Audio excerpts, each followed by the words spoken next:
ఉన్నది. స్వామి వివేకానంద చికాగో సమావేశానికి వెళ్ళి మాట్లాడింది. My dear sisters and brothers of America, వివిధ దేశాల మతాల ప్రతినిధుల ఆధ్యాత్మిక భావజాల కరచాల వేదికనిచ్చిన ఓ చికాగో నగరమా, నీకు నా ప్రథమ నమస్కారాలు. నా దేశం పవిత్ర భూమి, పుణ్యభూమి, కర్మభూమి, ధర్మభూమి, భారత భూమి.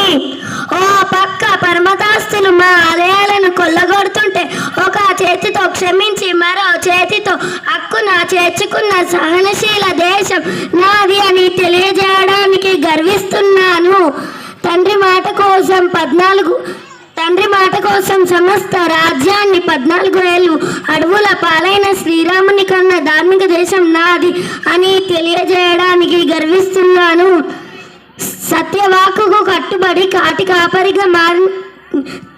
కాపరిగా మారిన చక్రవర్తి అయిన సౌశల్య దేశం నాది అని తెలియజేయడానికి గర్విస్తున్నాను.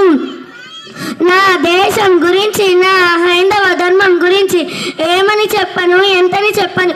యోగా మాది, ధ్యానం మాది, చదరంగం మాది, మార్షల్ ఆర్ట్స్ అనబడే యుద్ధ కళలు మావి. ప్రపంచానికి 0 అంకెను అందించిన శకానికి నాంది పలికిన ఘనత కూడా మాదే.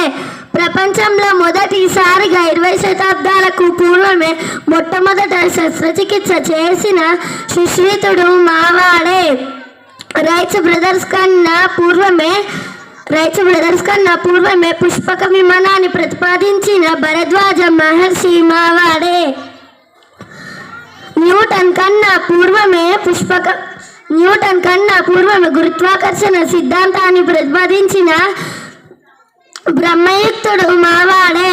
సూర్యుడు తిరగటం లేదని, భూమి సూర్యుని చుట్టూ తిరుగుతుందని ప్రతిపాదించిన ఆర్యభట్ట మావాడే. జ్యోతిష్యం రచించిన వరహవీరుడు, అర్థశాస్త్రం రచించిన చాణక్యుడు. చెప్పాలంటే మాకు ఉన్నది చరిత, దానికి ఉన్నది ఎంతో ఘనత. కాకపోతే మీరు సైంటిస్టులు అన్నారు, మేము ఋషులు అన్నాం. అందుకే మా ధ్యానం పురాతనం, మా ధర్మం సనాతనం. లేండి, మేల్కోండి, గమ్యం చేరే వరకు ఆగకండి. జై హింద్, జై భారత్.